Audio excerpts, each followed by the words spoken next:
हजरत इमाम हुसैन व 72 शहीद करबला की याद में मुस्लिम समुदायों ने निकाला ताजिया जुलूस, मातमी जुलूस। हजरत इमाम हुसैन व 72 शहीद करबला की याद में मंगलवार को सुन्नी एवं शिया मुस्लिम समुदायों के तरफ से ताजिया जुलूस, आलम जुलूस, मातम जुलूस निकाला गया।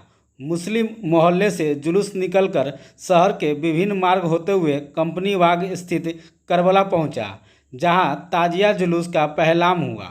शहर के सादपुरा, मारीपुर, ब्रह्मपुरा, पक्की सराय, चंदवारा आदि मोहल्लों में धूमधाम से ताजिया जुलूस निकाला गया। इस अवसर पर या हुसैन या अली नारे तकबीर की आवाज़ बुलंद की गई। वहीं शांति व्यवस्था कायम रखने के लिए शहर के चौक चौराहों पर पुलिस बल तैनात किए गए थे।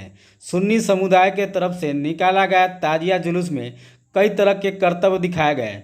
वहीं शिया समुदायों के तरफ से निकाले गए जुलूस में मातम किया गया। अज़ादारों ने सीना पीटते हुए या हुसैन की सदा बुलंद की। बताया जाता है कि योम आशूरा यानी 10वीं मुहर्रम के दिन हज़रत मोहम्मद के नवासे इमाम हुसैन को पूरे परिवार के साथ यजीदी फौजियों ने शहीद कर दिया था, जिनकी याद में हर साल 10वीं मुहर्रम का ताजिया जुलूस का आलम जुलूस, मातम जुलूस निकाला जाता है। वहीं मुहर्रम को देखते हुए सड़कों पर वाहन की आवागमन बाधित रही। याद में जो है ये जुलूस निकाला जाता है। आज हम लोग जो जुलूस में हैं और मातम कर रहे हैं, ये मोहम्मद साहब के नवासे इमाम हुसैन के सिलसिले में है।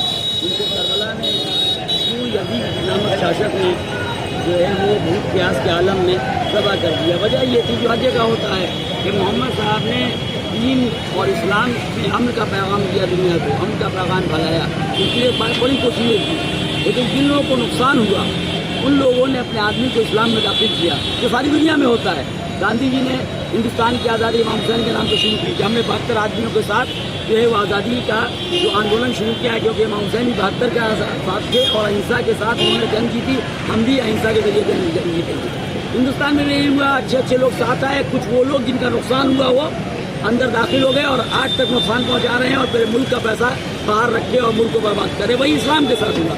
इस्लाम में भी जिन लोगों को नुकसान हुआ मोहम्मद साहब के पैगाम से, वो इस्लाम में दाखिल हो गए और अंदर काम कर रहे थे। और आखिर में उन्हीं के वंश से एक यजीद नामक शासक आया, जिसने खुल्ला इस्लाम का मजाक उड़ाया, जुल्म, तशद्दुद, और उसने ये किया कि उसने इमाम हुसैन को भी कहा कि जो हम कर रहे हैं उसको आप उसकी तायद कीजिए, उस पर हाँ में हाँ मिलाइए। इमाम हुसैन ने कह दिया कि मैं किसी आलम में हाँ में हाँ नहीं मिलाने वाला हूँ, चाहे इसके लिए लाख मुसीबत और सख्ती बर्दाश्त करनी पड़े।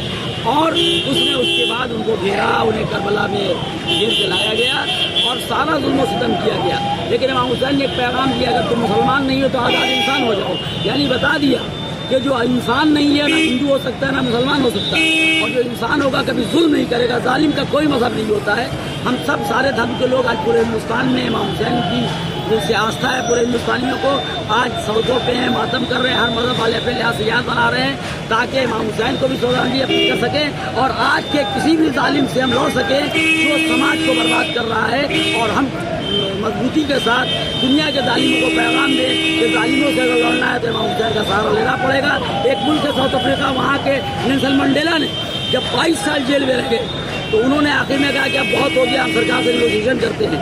लेकिन उनको 22 साल जेल में रहने के बाद इमाम हुसैन की किताब में उन्होंने कहा जब थोड़ा इमाम हुसैन के बारे में तय कर लिया, हम मर जाएंगे जेल में लेकिन जालिम से समझौता नहीं करेंगे। इमाम हुसैन का पैगाम है, जालिम से समझौता नहीं करो। इसलिए सारे दुनिया के अच्छे इंसान को इस बात की आस्था है और सब आज मुहर्रम किसी न किसी लिहाज से मना रहे हैं। क्या परिचय हुआ? सैयद मोहम्मद काज़ी इमाम शिया जामा मस्जिद का